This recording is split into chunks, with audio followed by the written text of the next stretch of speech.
He said, "Stop dying for Israel, live on air." Then the network tried to move on.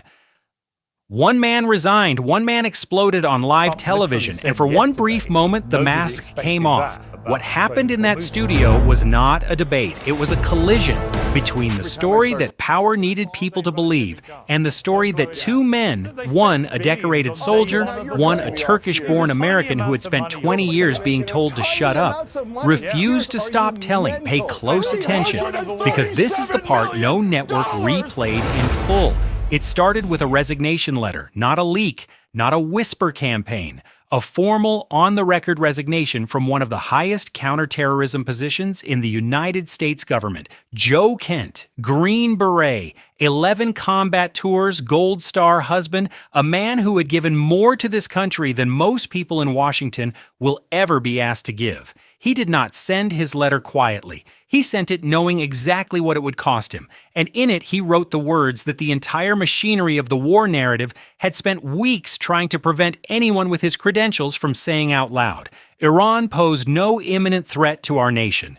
We started this war due to pressure from Israel and its powerful American lobby. Read that again. Not from a progressive commentator, not from an anti-war activist, from the man Donald Trump appointed to lead the National Counterterrorism Center.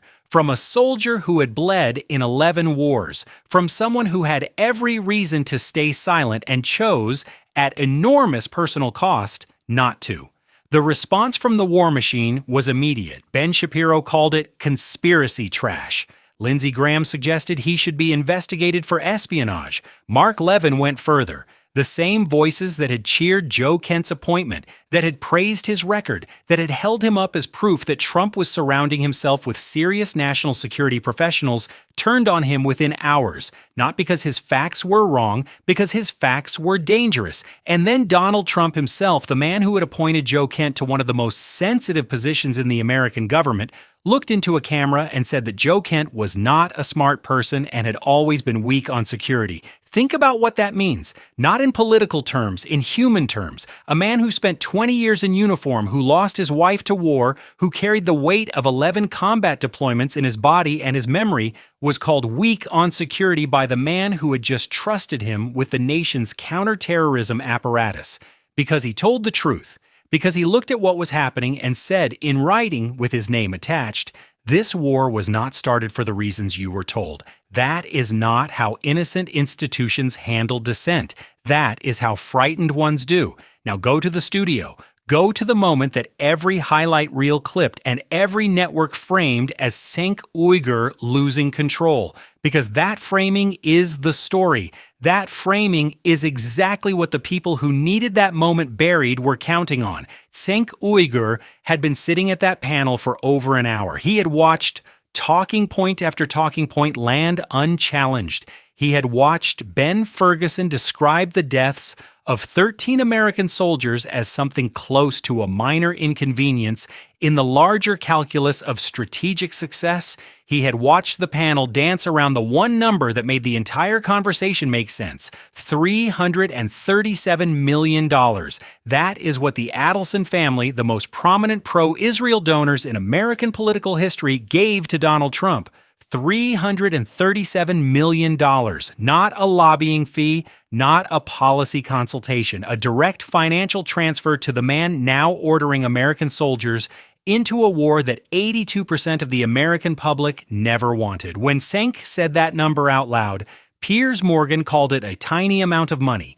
Piers Morgan, sitting in a studio, called $337 million a tiny amount of money, and something in the room shifted, because that is the moment, not the shouting, not the profanity that every clip focused on. The moment was the dismissal, the casual, reflexive, practiced dismissal of a fact that was sitting right there in public campaign finance records available to anyone with an internet connection. $337 million called tiny. By a television host, on a program watched by millions, without hesitation, without embarrassment, without a single person at that table stopping to say, wait, that number is not tiny. That number is the entire conversation. That number is why we are here. Cenk said it. He said it loudly. He said it in the way that people say things when they have been watching a lie go unchallenged for so long that the volume is the only honest response left. Stop working for Israel. Work for America. The clip went everywhere. The headline was about the shouting. The headline was about the profanity. The headline was about Cenk losing his composure. Not one headline asked the question that the shouting was about. Not one anchor turned to camera and said, actually, let's talk about that number. Let's talk about $337 million. Let's talk about what it means when the top donor to the American president is a family whose primary political commitment is to the security of a foreign government, and that foreign government is now the reason American soldiers are dying in a war that 82% of Americans never supported. Nobody asked that question. The story became the shouting. The number stayed buried, but it is still there. It does not go away because a panel moved on. It does not disappear because a host called it tiny. $337 million, public record, open to anyone. And then go further. Go to what the panel did not spend enough time on. Go to the women. Shiva, Iranian national women's football player, photographed in Switzerland playing football without a hijab, told it was too dangerous to return home. She left. She lost her family, her safety, her home, her dog. While she was in exile trying to get her parents out, her mother was eventually granted permission to visit. Her father was blocked, and while her mother was sitting with her, her father died. She could not go back for the funeral. She could not stand at her father's grave. She could not say goodbye, because the regime that this war was supposedly fought to destroy had made her return a death sentence. That story did not lead any broadcast. That story did not get the airtime that Ben Ferguson's Talking Points received. That story did not generate a network package or a primetime segment. It sat at the end of a panel discussion, introduced almost as an afterthought, and then the program moved on. There are women in Iran right now whose families are being held hostage. Not as a metaphor, literally.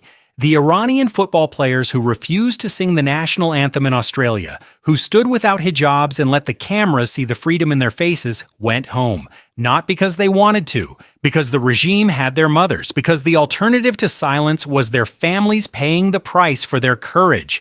Their manager, the person who was supposed to protect them, was working for the IRGC. She had applied for asylum in Australia not to escape, but to gather information, to bring them back. One player's mother was taken hostage the moment her daughter asked for asylum. One player's captain had just lost her father. She went home. These are the names that do not appear in the briefings that Ben Ferguson cites. These are the lives that do not register in the strategic calculus that defines this war as an overwhelming military success. These are the human beings that the story of clean targeting and minimal American casualties was never designed to account for. Joe Kent resigned because he could not in good conscience continue. Cenk Uygur shouted because the alternative was continuing to sit quietly while 13 dead Americans were called an acceptable outcome and $337 million was called a tiny amount. Neither of them was wrong about the facts. One lost his career, the other lost the room. The panel moved on, the network moved on, the headlines moved on, the number is still $337 million. The Strait of Hormuz is still blocked. The Iranian women's football players are still home. Shiva's father is still buried in a country she cannot return to. And somewhere, a soldier who spent 11 combat tours in service of this country is sitting with a resignation letter that the people who needed it buried have already tried to bury. The room tried to move on, but the facts did not move with it. Think about what it takes to get to that moment. Not the shouting, not the profanity, the moment before it. The moment where a man who has spent 20 years being dismissed, interrupted, talked over, labeled, accused, and managed by a media ecosystem that decided long ago which questions were acceptable, looks at a television host calling $337 million a tiny amount and makes a decision. Not an emotional decision, a calculated one. The decision that the volume is the only thing left that cannot be edited out. That the clip will travel further than the correction, that if the number is going to reach the people who need to hear it, it has to be attached to something that cannot be ignored. That is not losing control. That is the last available tool in a room where every other tool has already been taken away. And now go back to Joe Kent, because his story does not end with the resignation letter. It ends with what happened after. The man Trump called not smart. The The man Lindsey Graham suggested should be investigated for espionage. The man who had 11 combat deployments, a dead wife, and a public record of service that no one in that studio could match.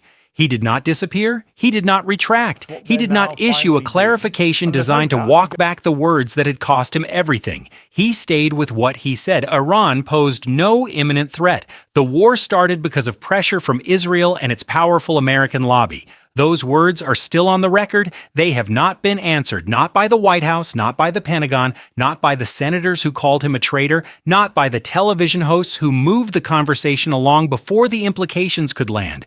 There is a pattern here.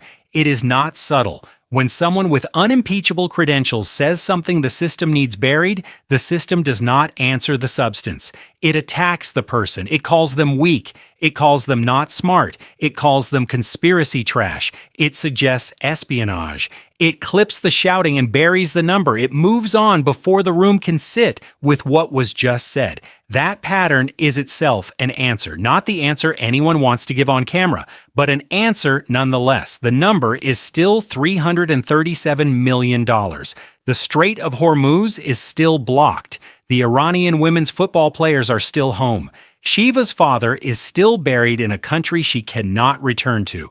And somewhere, a soldier who spent 11 combat tours in service of this country is sitting with a resignation letter that the people who needed it buried have already tried to bury. They are still there. They will keep being there until someone with the authority to answer for them finally does.